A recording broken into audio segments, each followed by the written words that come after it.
Welcome to the Global Missions Podcast, a show for Christ followers who want to participate more effectively in God's work both at home and to the ends of the earth. Visit us at globalmissionspodcast.com to find show notes, resources, and previous episodes. You can also follow us on Facebook, Instagram, and Twitter. And now, here's your host, Rob Magwood, better known to many friends as Mags. Hi, everyone, and welcome to this episode of the Global Missions Podcast, which is a ministry of the Global Missions Toolbox. Like this program, the Global Missions Toolbox is a collaborative, multi-agency initiative designed to serve churches and other supporters of global missions. As we begin today, we're really excited to announce that the Toolbox is drawing close to its official launch date. If you've listened to our program for even a few episodes, you'll know that we're really big on encouraging both goers and senders. So without overlooking goers, the Toolbox prioritizes the interests of senders. The initial vision includes two things. Number one, an online collection of great curated resources. And number two, a strengthened network and a community for senders. As we record today in spring of 2021, we are building our pre-launch connection lists.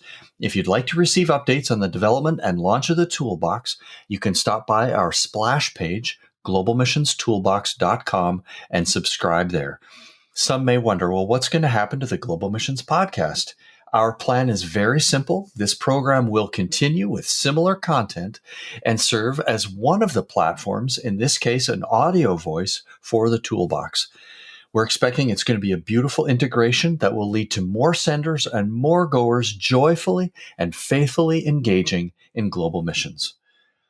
Today we have a special episode in that we are welcoming two guests. This is not unprecedented for our podcast, of course, but we wanted you to know in advance that this will last a little longer than some episodes. Jim and Marissa, and Derek and Jenny, together with their families, are mission workers serving in the far north, one of them in Alaska, USA, and the other one in Yukon Territory of Canada. We're going to let them introduce themselves during our conversation, and we hope that you will enjoy learning about how God is at work among the peoples of the far north. Our guests today are Jim Stamberg and Derek Baker. I'm going to begin introducing you, Jim, and Derek will come to you in just a moment. Jim Stamberg serves as the Area Director for Send North. This is a ministry we'll learn more about during today's conversation. Jim and his wife, Marissa, met while attending Moody Bible Institute in Chicago, and they began their ministry with Send in Naknek, Alaska, where they were involved in youth ministry, pastoral ministry, and aviation ministry. Jim went through the aviation program at Moody, and they have now been in Anchorage serving in leadership since 2015. Jim, welcome to the program. Thank you. I'm excited to be here. It's really fun to welcome Jim because I know he's listened to a few episodes at least of the podcast and has been an encourager. So, Jim, it's nice to welcome you to actually have a conversation here. Tell us a bit about your ministry at this point in Alaska. You could scan over the history a bit, but tell us where you're at now, too. Yeah, currently right now, like you mentioned, I serve as the Area Director for Send North, based here in Anchorage. And my primary ministry is working with our leadership team to move towards our goal and vision of making Northern disciple makers across the North. So, a lot of times just spent coaching people, talking to people over video conference and phone calls, both folks involved in church planting ministry and also folks involved in kind of support ministries, whether that's finance or partnership development or aviation, because we have an aviation branch. And then, of course, I get to just, represent Send and different things. In fact, just this week, I was out at Alaska Bible College at their missions conference and connecting with students. So really, I'm kind of a generalist. So I love just the wide variety of the different things I get to be involved in. I wonder if you would take us back, even briefly. How did the Lord lead you to become involved in a ministry in the North like this? Yeah, God's got kind of a sense of humor in how he does things. Back when my wife and I were students at Moody, and we were in our first year of marriage. She was finishing up her degree, and cold Chicago winter. And we joked we shouldn't complain about the cold winters here because God might send us to Alaska. And boy, we had no idea what was going to happen there. But it really started. I'd taken a year off in the middle of the aviation program to get married, and Marissa was finishing her last year of college. And during that time, we saw a video about a missionary couple in a northern village near the Brooks Range in Alaska. And we just had no concept before of what village life was like and some of the challenges involved in that and some of the different issues that people face, what it looked like to be a missionary in that context. We just had no experience with that. And it really opened our eyes. Here you got this young family living in this teeny little cabin with no running water and lots of kids from the village that are just in their space all the time because they feel more safe there than they do in their own homes. And it really burdened our hearts, really opened our eyes to the needs there. But at the same time, my wife had a history of depression, and we're like, boy, we could never survive that. Good thing God's sending people up there because we could never do it. And so we continued on with my aviation training, but we really desired to be involved in more of a discipleship ministry than the typical missionary aviation student is going for.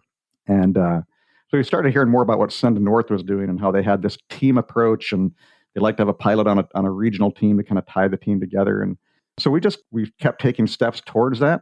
We applied in 2005 and arrived in Naknek in 2008. And like you mentioned earlier, I was involved in aviation support and flying kids to Bible camp. And big focus for us was youth ministry. And 13 years later, here we are. There you are. Well, we're very glad that the Lord has led you this way, Jim, and it's been, it's a treat to talk to a colleague on this program as well today, and thankful to the Lord for the way he's led you. I want to go a little bit to the east now and introduce you to another friend, Derek Baker, who serves as the Assistant Area Director of Send North. Derek and his wife, Jenny, serve as the Canadian Regional Ministry Directors and live in Whitehorse, Yukon, with 2 teenage kids. He and his family have lived in the Yukon for almost 14 years now. Derek, would you tell us just a little bit about your ministry together with Jenny's there from Whitehorse now? Sure. So Jenny and I provide leadership for the team of Send workers who serve in the Yukon and Northwest Territories. And we're wanting to put more workers in communities across Northern Canada. So Jenny and I are both constantly looking for opportunities, discerning the needs. We're networking with other organizations, other ministries, doing the same thing, trying to find the best places to put new missionaries so that we are meeting the needs where they are the most. Locally here in Whitehorse, we're very active in our church, and I work with the youth group. I also do mentoring here in the city, and we're also mentoring young people who have a desire for ministry. Discipleship is very much at the heart of what we do. Now, you're calling Whitehorse a city, which it is, of course, the capital city of Yukon Territory here in Canada. Give us a ballpark idea. How many folks would live in the Whitehorse area? About 30,000. Okay, that gives us a good idea. 30,000 people, so a very significant community for the north there. And that's why Derek mentioned already there's a difference between living in Whitehorse and some of the other communities of the north that we'll hear about here too. Derek, I wonder if you'd trace back to a bit of the same question I asked Jim. How was it that you became convinced the Lord was leading you to serve in the north? Yeah, we lived in New York, in upstate New York, and our journey started much farther south. We went down to Chile in South America on a short-term missions trip to work on a seminary building that was being built. I was helping out tile bathrooms and putting up toilets and sinks. That's where God started working in my heart about missions. And we ended up leaving that trip knowing that God wanted us to pursue missions, career missions, and we just knew it wasn't going to be a place like Chile, which is very hot. And so we started thinking, okay, maybe God wanted us in Russia. Send was doing some amazing things in Russia and Eastern Europe. And so we thought, wow, that would be amazing to go there. And we ended up meeting with a Send missionary who was recruiting for Russia. And as we got talking with him, he kept talking to us about Alaska. And we said, no, we want to be real missionaries. We want to go to Russia. And he says, I just think that you are the type of people that would work really well in Alaska with the interests that I had, which are hunting and fishing and mechanics and things like that. He's like, that's the kind of people that we need to live in a community. So my wife and I left that meeting going, you know what, we need to go on a vision trip and just check it out for ourselves. So we did a 2-week visions trip. We went to Alaska for a week, and then we went into the Yukon for a week. And it was while we were in the Yukon that God just captivated our hearts for the people living in those small communities. And we ended up moving to Teslin, Yukon in 2007, sight unseen. We had never been there before, and we moved our young family up there in 2007. Wow, a great story. And I appreciate so much there are elements here that we talk about in this program, like short-term missions. You mentioned Chile and you going and using your skills. I mean, there might have been some spiritual linkage, of course, in what you were doing, but you went to serve. You said you were doing some plumbing and whatnot. And you mentioned the idea of a vision trip, visiting a mission field to see in person. You mentioned the faith of moving sight unseen, and you did okay. You've been there for 14 years now in the north, even though you'd never been there to Teslin before. So many helpful points you've mentioned, and God has been leading you along this way. Yeah. Well, I would like to turn our attention together, guys, just to talk about why missions is needed in northern Canada and Alaska. Derek, why don't you start us off, please? Why do we need missions in the north? Sure. So, as you had said already, that the area that Jim and I serve in is extremely large, it's extremely vast, and there are communities that are sprinkled across that region that are incredibly remote.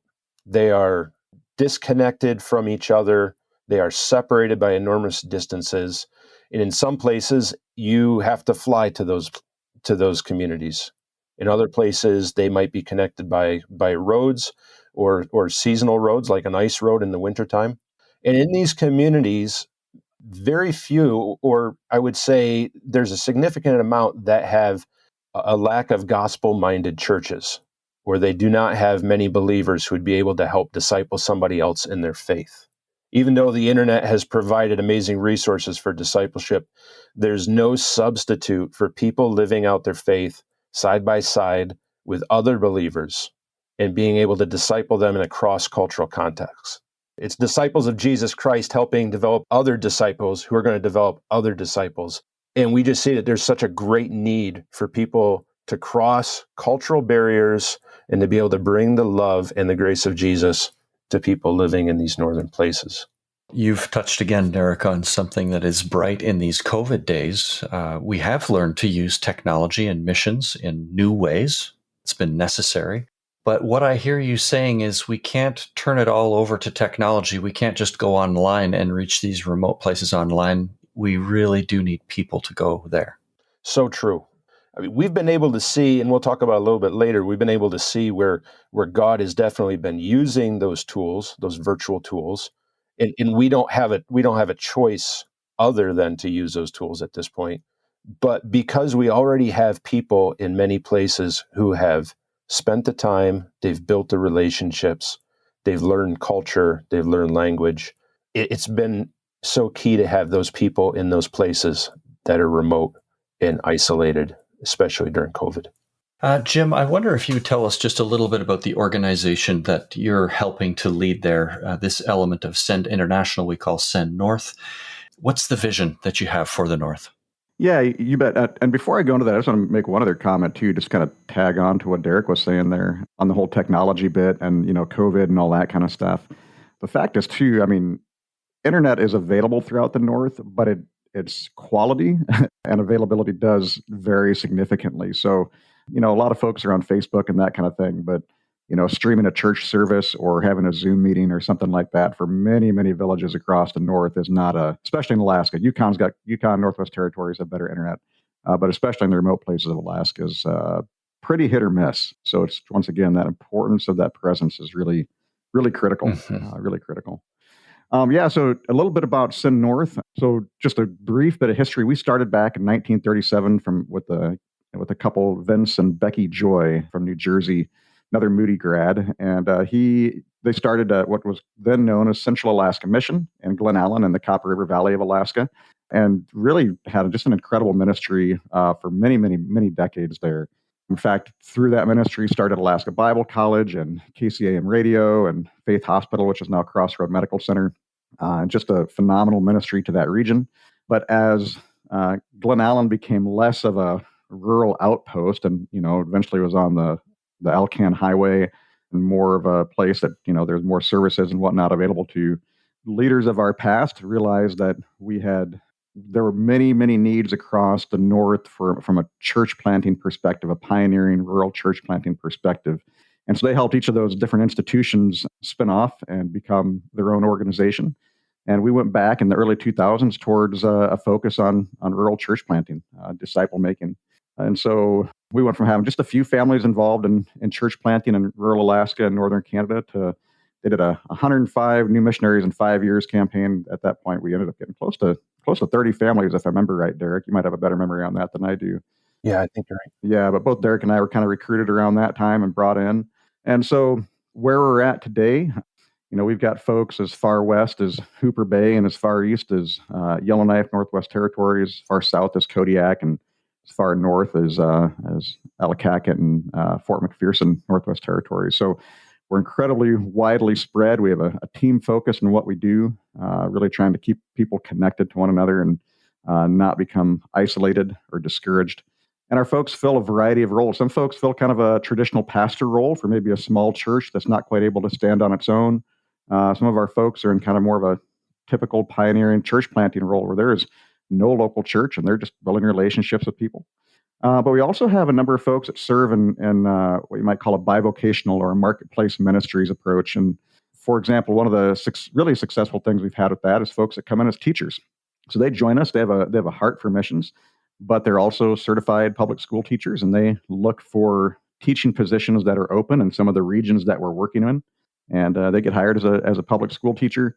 Of course, their capacity for what we might call, visible or formal ministry is greatly diminished because public school teachers in these remote areas are incredibly busy and they wear a lot of hats. Mm-hmm. But through their job and they just have this incredible opportunity, natural opportunity to move into a community and share the gospel and love the children and build relationships with the people.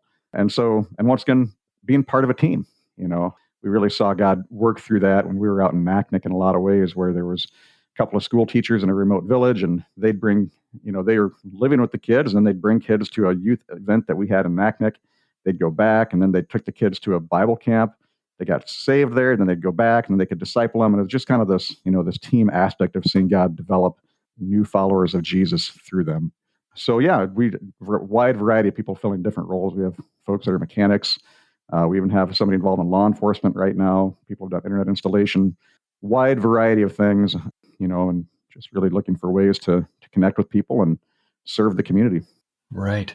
I really appreciate you mentioning the bivocational, or maybe the primary vocation being something other than a vocational religious worker. It does seem that would bring a measure of credibility and even identity in a community where, instead of just a religious person coming, they're coming to do something. They're coming to help and serve. Yeah, because when you step into some of these villages, they're very remote. It's not like you're on the highway in Iowa at a gas station. I mean, you take a significant amount of time and money and effort to get to that location. It is the end of the road. And the first question people are going to ask is, why are you here? And if you're in a community of 200 people and you say, I'm your new missionary, there might be a couple people that'll be excited, but a lot of people will just be simply like, yeah, we don't need that here. We don't, it's kind of offensive, right? It's saying that I have a belief that you don't have that you need. And so there's a place for that in different times and ways, but to come in as a teacher and they need this service provided, it creates an open door in many ways. Yeah. Super theme to think about, and I hope it will stir your heart if you're listening to this and you think about the gifts and skills that you have and how they might be of use, whether it's in the North or on another mission field, not necessarily to be a seminary grad and to be a pastor, but to use your skills and talents and experience to leverage that in a community, to be a intentional Christ follower, like you said, Jim, but really to bring a value that is understood to that community. Derek, I wonder, this has been an unusual year, COVID, et cetera, but what are some of the ways that you see God at work presently in the North? Yeah, well, COVID was a major disruption for all of us. I mean, let's just be honest with that. It was terrible. Mm-hmm. We have seen it open opportunities that were never there to begin with. One of the instances was we were able to help hand out health kits that had PPE like gloves, masks, hand sanitizer, disinfectant spray, things like that, that communities were unable to get at the beginning of the pandemic. And so there was some other organizations that we were working with. One of the primary ones was Samaritan's Purse. And so they came up with these kits. They were able to get them sourced. And then they started relying on organizations like SEND and NCEM and Northern Youth programs and different ones like that to say, hey, how do we get these out to people? We want to be able to, as much as we can, to be able to allow ministry-minded people make contact with these communities and provide these resources. As that was happening, there was all of a sudden a desire from some of the community members in different places to say, hey, we don't only need these health kits, we actually want Bibles. Our community needs Bibles. So our one partner, Norm Miller, he actually had to go down to a local Christian bookstore and say, hey, give me every Bible you have. And I think he cleaned out that bookstore. And then he started asking other people within our network of organizations saying, hey, how do we get more Bibles? So we were able to get, at one point in time, I think we were able to hand out about $40,000 in Bibles to communities, as well as discipleship materials. That would have never happened if it wasn't for the pandemic. And talking with some of the local places, they're super small communities. They rely heavily on FM radio for communication in some places. And we had ministry people get on the radio and say, hey, we've got Bibles over here at the church. Anybody who wants a Bible, come out. And they had all the Bibles disappear. People came out and took Bibles. So pretty amazing what God was able to do even during a terrible situation. I wonder whether you could just give us a snapshot of some of the ways you see the kingdom growing up, Derek. And it could be on either side of the border, but you've mentioned a couple of things in COVID there. Wondering about what lasting change are you seeing through the ministry in the North? Because our heart is to develop disciples, local Northern disciples, whether that's Alaska Native or First Nation, Inuit, or just people living in their communities, rather than putting ourselves in the position of being the expert, the one that has all the answers. We want to do everything we can to be able to develop these local believers to be able to reach out to their communities. There's a guy that I've been working with, and he's gotten to the point where he was comfortable enough to be able to share his testimony on a TV program called Tribal Trails. Mm-hmm. And that testimony has connected with other First Nation believers and other First Nation people. And we're hearing about people that are coming to Christ because of his testimony.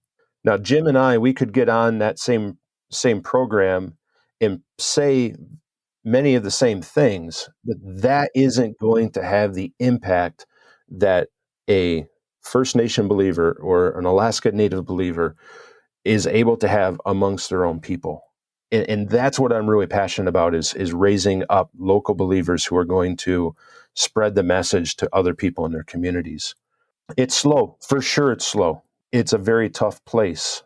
There's a lot of challenges, but we know that God is working.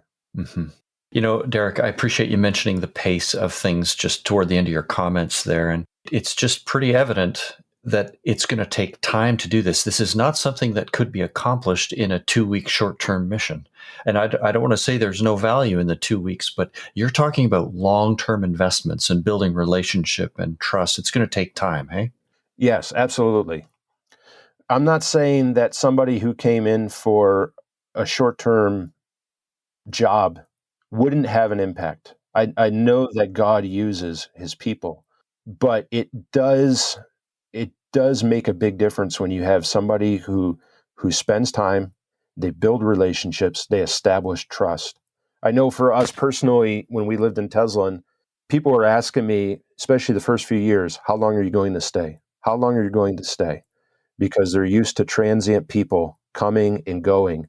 And as people see that over time, they start to build up some walls, and they don't want to build deep relationships because they know they're just going to leave. Right. So when you spend a long time there, Years.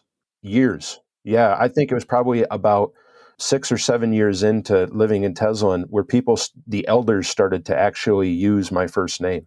And then I knew that I was connecting with them because they actually learned my name and used my name. I know it doesn't sound like a big deal, but it is a big deal because now we know that there's a foundation to be able to minister from. That's really good. Really good. Jim, I want to ask you about some of the challenges in the North, and we can just spring right out of this. One of them, it seems like we need to spend some extended time to build trust and relationship. I wonder, one of the challenges I want to ask you about, both of you guys are from Caucasian backgrounds. You have white faces. Is that one of the challenges in the North, crossing culture and coming into the First Nations or the Native communities? Yeah, definitely. Absolutely. And I think Derek really hit well on some of those trust issues. I mean, race, even if you take race out of the picture, just historically, there's been so many people that have come into these northern communities from the outside and oftentimes under a religious name. And they've come in and they've taken advantage of the people and they've left, or they've come in and they've tried to push out the culture and then they've left. And everything from, traders coming and introducing alcohol, people coming in for gold, people coming in for fishing, residential schools, all these different things. Historically, according to the history books, anyways, a lot of the outside influence to the indigenous people of the North has been very damaging. Now, there's a lot of history that's also happened that's not in the history books, where God has done amazing things through people, and there are many Native Alaskan believers who have a high regard for folks that have come in as missionaries and shared the gospel because they've learned to love Christ because of that. But there is definitely a painful history that must be acknowledged. Things that have happened in the name of religion, in the name of Christ, that do not honor Him in any way. I think another real big challenge for sure in the North is just it's kind of the whole reason we're up here, right? There's this natural geographic separation that exists, and that creates isolation. It creates a disconnect. I mean, in a community of 200 people, you're probably not going to put 4 or 5 missionary families, right? You might put 1, maybe 2, but usually 1. But then hopefully have some others sprinkled around in nearby communities in the region. So it gets, when we're not able to fellowship with other folks and see people face to face, it's easy to get discouraged. It's easy to get disconnected. It's easy to kind of just get going in life and forget why we came up here. And so that whole isolation bit's a very, very real thing for folks. Of course, across the North, not amongst our ministry community, but across the North, suicide and depression run rampant. And so we're not immune to those things. We're at risk of those things. We have to be on guard with our own hearts and minds and really trying to make sure that we stay connected to one another. Mm-hmm.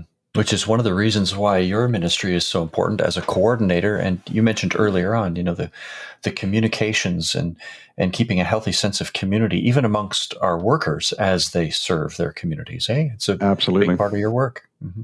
Well, I wonder, I guess it goes without saying that it's cold at times. Derek, you went first to Chile and you ended up in Teslin. I know one of our missionary families there showed a thermometer that was frozen at minus 60 over this season out in Alaska. Minus 60 degrees Fahrenheit is cold no matter which way you put it, in Celsius or otherwise. It's also cold and dark, Jim. Does that affect our workers as well? Yeah, definitely. It just seems that I think northern living is just challenging for people and the human body, and it causes interesting health issues that end up popping up oftentimes when people move up here, whether it's spiritual or just the crazy rhythm of long nights in the winter and long days in the summer. It definitely takes a number on many people. Mm-hmm. Well, here's a great general introduction to ministry in the North. In a minute, we'll come back from a break and ask Derek and Jim about the types of workers that are needed for the North, both on the Alaska side and on the Canadian side. And we'll ask them just for some resources that might help us keep learning and understanding how God is at work. Just before we get to that part of the conversation, we'd like to share with you this missions resource that we hope will be helpful to you and your church. Do you have your 30 Days of Prayer for the Muslim World booklet yet? Join with Christ followers from around the world in this focused month of prayer for our Muslim friends and neighbors. The 30 days of prayer coincide with Ramadan. The Muslim World Prayer Guide has daily readings and prayer points that will help you learn about and pray for the world's over 1 billion Muslims. To order your copy of the prayer guide or to learn more, visit 30daysprayer.com. And now, back to today's conversation. We are back with Jim Stamberg and Derek Baker of Send North, who are helping us understand what missions looks like in Northern Canada and Alaska. Jim, I'd like to resume by asking you what kind of workers are needed to serve in the North. Yeah, you bet. We kind of touched on earlier, our goal is to make Northern disciple makers. We want to see people who want to see the local people come to Christ, learn to share Christ with their neighbors, learn to meet together with or without somebody with a vocational ministry hat. And so the kind of people we're looking for, first and foremost, are people who have a solid walk with Jesus and naturally love sharing Jesus with the people around them. Because of the rugged place we live in, we need people who are able to survive northern living. Now, that doesn't mean that they've got to be, know how to run dog sleds, and they have to be a pilot, and they have to, grow up with a chainsaw. I mean, that's not what we're looking for. But they have to have a certain amount of ruggedness. But at the same time, and perhaps way more importantly, they have to be the kind of people that will not tolerate just being alone in a little cabin in the woods. They have to be folks that love people. They have to be folks that naturally want to bring people together. They have to be people that naturally unite folks and want to just see people fall in love with Jesus, So we're not looking for folks that necessarily have all the seminary degrees and all that sort of thing. We're just looking for folks who are just natural relationship builders. And then if you have some sort of skill that gives you an inroad into the community, then that's just a bonus. That's icing on the cake for us.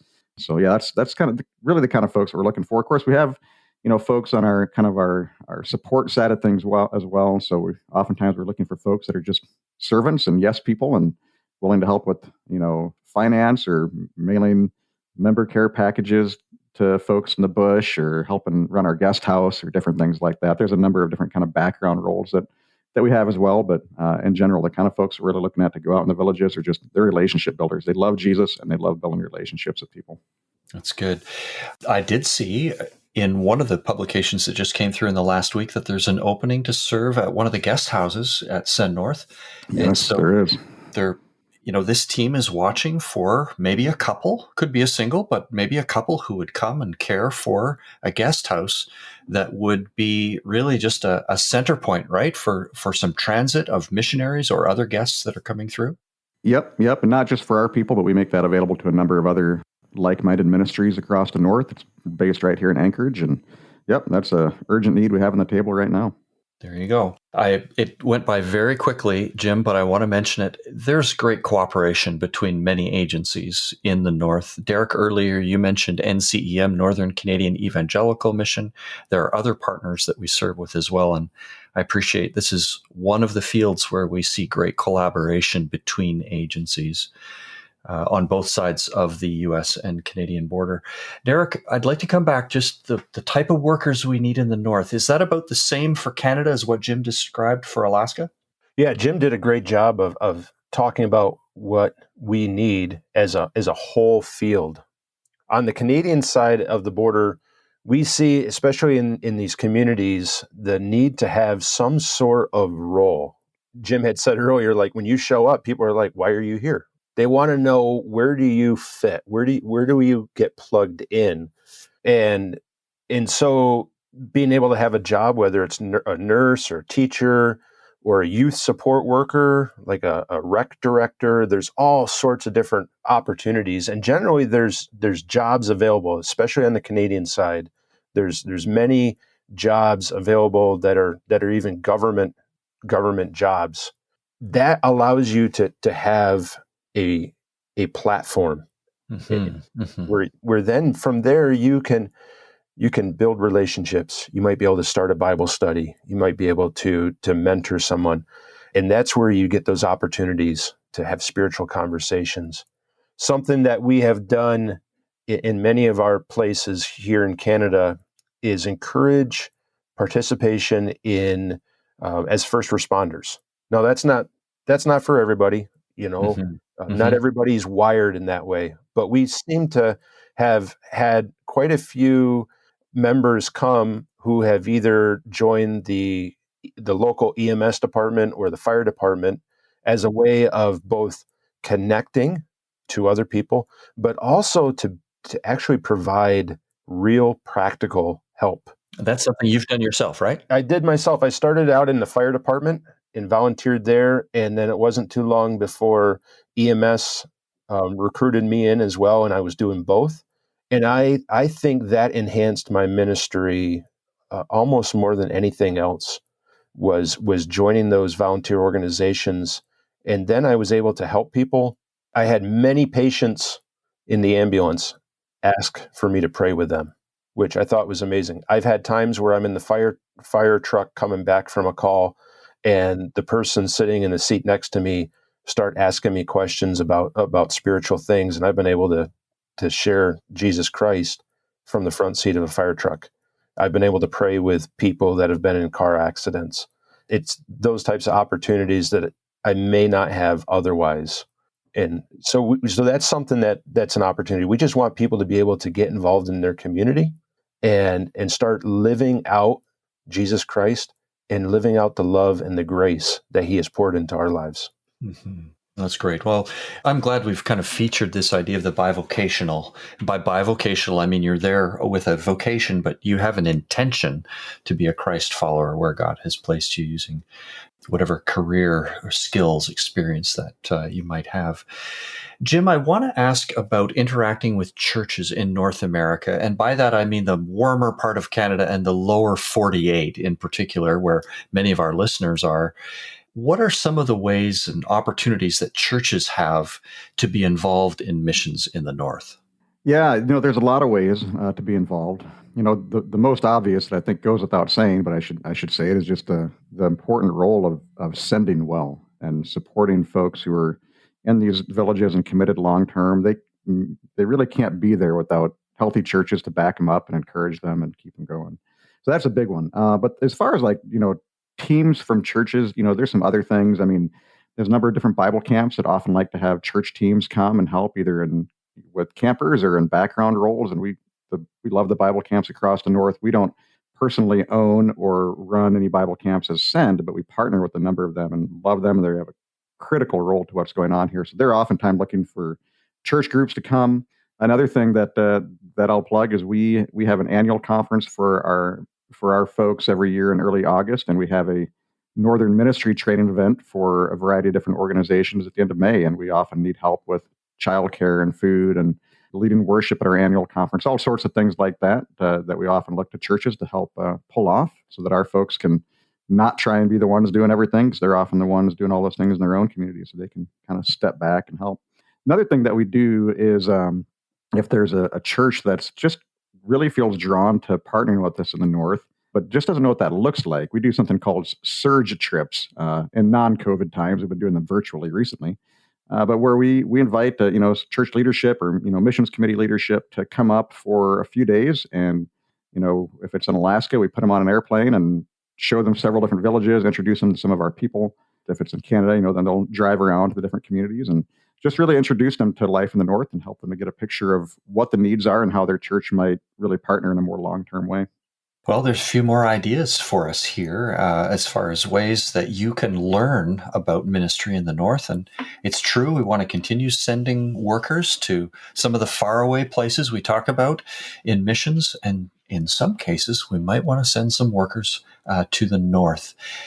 Jim, Derek, I wonder if we could talk about resources that you would recommend to our listeners if someone would like to learn more. Northern Canada or Alaska, what resources would you recommend?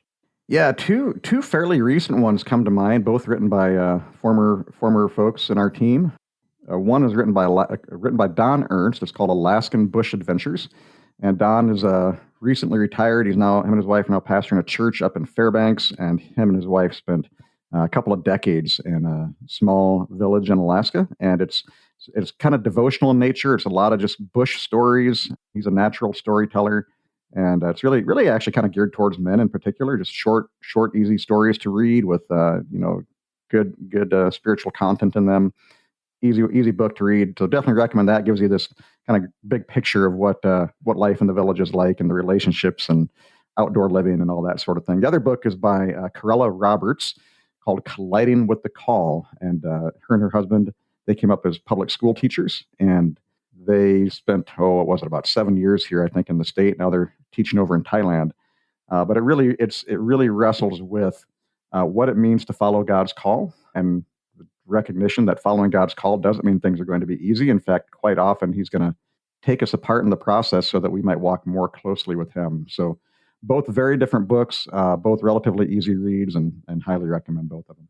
Very good. Thank you. Derek, are there any other resources that you would mention? Yeah, along the line of themes of easy to read books is a book called The Bushman and the Spirits. And it's written by Owen Salway. It's about a guy named Barney Lysandre, who was a First Nation man who was a shaman who ended up coming to Christ. And it's got a lot of different stories in it just about the spiritual warfare that happens in especially up north. And it gives you a good snapshot into what life is like in the bush. And I have found that even though you read the stories and it sounds fantastic, it sounds too crazy to be true, after spending time with a lot of First Nations and even shaman, I know the stories are true, and it's a real amazing read and very easy. Okay. Well, we will include all of these things in the show notes, which are being gathered. You can find those on the website at globalmissionspodcast.com. And we will also include links to Send North on the website, where you can learn a bit more about the ministries there, as well as look through some of the opportunities for service there. Some of the things Jim talked about, and what does it take to live in the North and to serve in the North? There's some ideas there. We'll make sure that's all included in the show notes. I'd like to close with a story I'm going to ask Derek to share in just a minute. But Jim, Derek, I wonder if our listeners would like to follow up with you, contact you, how could they best reach out to be in touch? For me, it'd be email is the best way. My email address is jstamberg@send.org. Okay. And Derek? Yeah, I'll give you my email as well. It would be dbaker@send.org.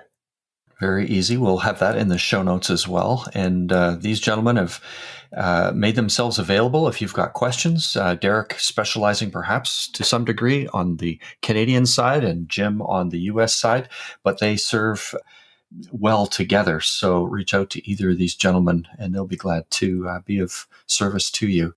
Derek, there's a particular occasion that you've related to me in the past, a story where we really have seen God at work. I wonder if you would just finish off our time together here by sharing that story of God's work. Yes, I love telling this story because it's just so amazing.